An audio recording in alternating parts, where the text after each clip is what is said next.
Devriez-vous prendre de la glucosamine pour prévenir la douleur et soigner vos articulations? C'est une question qui m'est souvent posée par mes patients et aujourd'hui, j'avais envie d'y répondre et je le fais dans quelques secondes.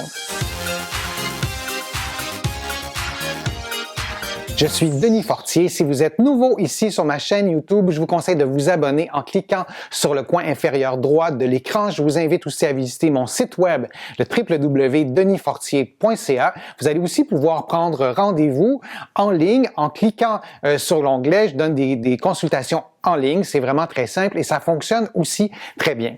Maintenant, la glucosamine, est-ce qu'on devrait en prendre pour soulager la douleur articulaire, pour la prévenir? Aussi, c'est une question à laquelle les scientifiques ont vraiment réfléchi et il y a de plus en plus d'études scientifiques qui nous permettent d'avoir une réponse assez précise sur l'efficacité ou non de cette glucosamine. Mais avant de parler de la glucosamine, il faut absolument parler de l'arthrose parce qu'on la prend beaucoup pour ça, pour prévenir l'usure des articulations, pour prévenir la douleur causée par cette arthrose-là. Donc, qu'est-ce que l'arthrose? C'est tout simplement l'usure des cartilages qui, eux, sont de petits coussins qui protègent vos articulations. La majorité, je dirais, des problèmes articulaires sont reliés à une certaine forme d'atteinte des cartilages, que ce soit aux genoux, au bas du dos, aux hanches. Les prothèses de genoux, les prothèses de hanches, on en pose vraiment des quantités absolument impressionnantes et c'est beaucoup associé à l'arthrose. L'arthrose ne concerne pas non plus que les personnes vieillissantes. Vous pouvez avoir eu une blessure, une fracture par exemple en raison d'un traumatisme, en raison d'un accident en pratiquant un sport. Et là, si la fracture a mal guéri, vous êtes beaucoup plus à risque d'arthrose. C'est vrai aussi pour une entorse à la cheville. C'est vrai pour beaucoup de blessures qui augmentent votre niveau d'arthrose qui pourrait se développer dans la trentaine, dans la quarantaine, lorsqu'on parle d'arthrose qui est secondaire à une blessure comme ça. Donc, ça touche vraiment tout le monde. Ne vous sentez pas exclu si vous n'avez pas 85 ou 90 ans. Et si vous avez 85, 90 ans, ben là aussi, vous êtes inclus dans cette réflexion-là sur la glucosamine. Est-ce que c'est efficace ou pas? Qu'est-ce que la glucosamine? C'est une substance qui s'apparente à une substance que votre corps produit déjà. Et cette substance-là que votre corps produit prend soin de vos cartilages, prend soin de la synovie, qui est du liquide à l'intérieur de l'articulation qui nourrit les cartilages, parce que ce que je vous ai pas encore dit, et c'est un élément clé de ma vidéo, le cartilage ne peut pas se réparer. Il y a bien sûr des processus qui entretiennent les cartilages, notamment en raison de la présence des chondrocytes, mais le cartilage, pour le dire simplement, lorsqu'il est blessé, il ne peut pas se réparer, ce qui est en soi une catastrophe, parce que s'il pouvait se réparer, il n'y aurait pas d'arthrose et la santé articulaire associée aux blessures, associée à l'avancée en âge, bien, il n'y aurait à peu près aucun problème et les professionnels de la réadaptation comme moi, on perdrait probablement notre emploi parce que c'est vraiment une cause importante des problèmes articulaires, comme je vous le disais.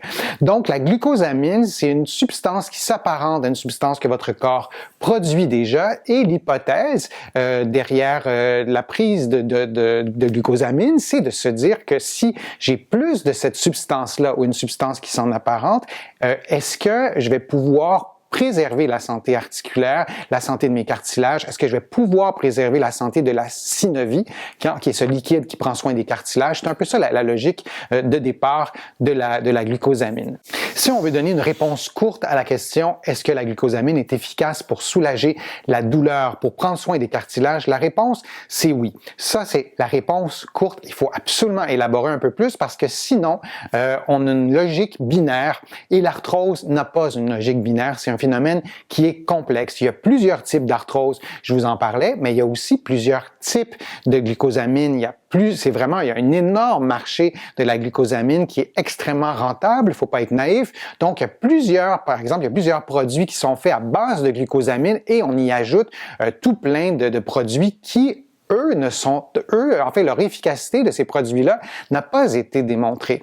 Des études scientifiques ont démontré l'efficacité du sulfate de glucosamine. C'est le type de glucosamine dont l'efficacité a été démontrée. Donc, le sulfate de glucosamine, qui aurait des propriétés notamment anti-inflammatoires. Donc ça, c'est une bonne nouvelle en soi. On a même remarqué que les personnes qui prenaient de la glucosamine avaient de meilleures capacités physiques, notamment dans un contexte d'arthrose du genou. C'est quand même un élément vraiment très encourageant. Et on a aussi remarqué que les personnes qui prenaient toujours de la glucosamine avaient moins de douleur. Donc, il y avait un effet anti-inflammatoire, un effet antalgique et un effet sur les capacités fonctionnelles. Et on a aussi remarqué une quatrième chose.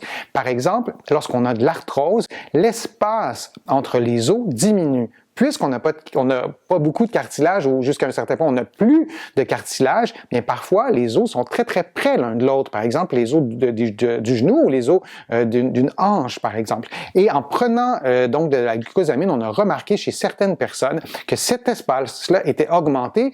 Donc, il y aurait un effet de positif sur la régénérescence du cartilage. Et là, il faut vraiment mettre beaucoup, beaucoup de bémols. Il y a des études qui ont été faites en laboratoire. Donc c'est parfois difficile de prendre les résultats et de les généraliser. Et il y a aussi des études qui ont été faites chez des populations, chez des groupes qui ne prenaient que de la glucosamine, donc il n'y avait pas de groupe contrôle, donc on ne sait pas si ces personnes-là avaient rien pris, ce qui serait passé, on ne peut pas comparer, donc là aussi, il faut émettre quand même des bémols. On a fait aussi plusieurs études qui comparaient la prise de glucosamine avec la prise d'anti-inflammatoires. Ça, c'est intéressant. On sait que la prise d'anti-inflammatoires à long terme, et si on a de la douleur causée par l'arthrose, il est probable qu'on ait de la douleur de façon chronique, bien qu'il y a des périodes où on peut ne pas avoir de douleur du tout, mais on peut penser que les anti-inflammatoires seraient pris de façon chronique. Et ça, on ne veut pas parce qu'il y a des effets. Il peut y avoir des effets catastrophiques sur la santé cardiovasculaire. Je vous en ai déjà parlé dans une autre vidéo sur les anti-inflammatoires. Donc, on ne souhaite pas que vous preniez des anti-inflammatoires toute votre vie. Et si la glucosamine pouvait remplacer les anti-inflammatoires, ce serait quand même une bonne option. Il y a des études qui semblent dire que l'efficacité de la glucosamine est comparable à l'efficacité des anti-inflammatoires dans certains contextes. Donc, ça, c'est une bonne nouvelle. Il y a aussi des études qui ont comparé la glucosamine avec un placebo, c'est-à-dire une substance qui n'a aucun effet thérapeutique. Les personnes ne savaient pas si elles prenaient le placebo ou si elles prenaient la glucosamine.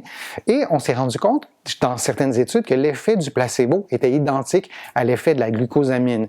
Donc, on peut aussi, dans ces cas-là, remettre en question l'efficacité de la glucosamine, en ce sens qu'elle n'était pas plus efficace que le placebo. Donc oui, il y a des bémols sur l'efficacité de la glucosamine, mais dans l'ensemble, moi, je pense que c'est vraiment une option tout à fait valable. Il faut aussi savoir que l'efficacité de la glucosamine, elle n'est pas instantanée. Si vous prenez des anti-inflammatoires, et si dans votre cas, on prend pour acquis que les anti-inflammatoires sont efficaces, vous allez avoir un effet à court terme.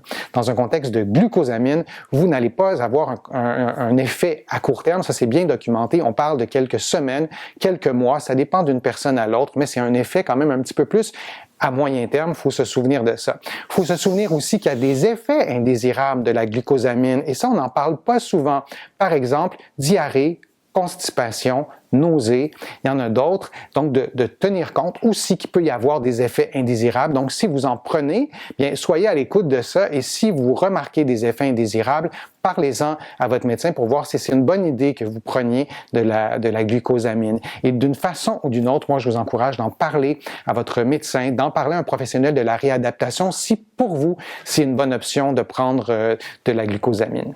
J'espère que ma vidéo vous a été utile. J'espère que les informations étaient claires. Je fais ça pour vous, donc j'aimerais bien que vous commentiez ma vidéo, que vous me disiez ce que vous en pensez et surtout, faites-moi des propositions pour des sujets de nouvelles vidéos. J'adore vous lire. Je tiens compte vraiment beaucoup de vos commentaires. Si vous voulez plus d'informations, visitez mon site web, le www.denisfortier.ca. Vous êtes plusieurs à le faire et je suis toujours heureux de voir l'achalandage sur mon site web. Il y a aussi d'autres informations dans mes livres qui sont disponibles au Canada, en librairie et sur le web. Vous allez aussi trouver mes livres un peu partout à travers le monde, notamment en France, en librairie et sur le web.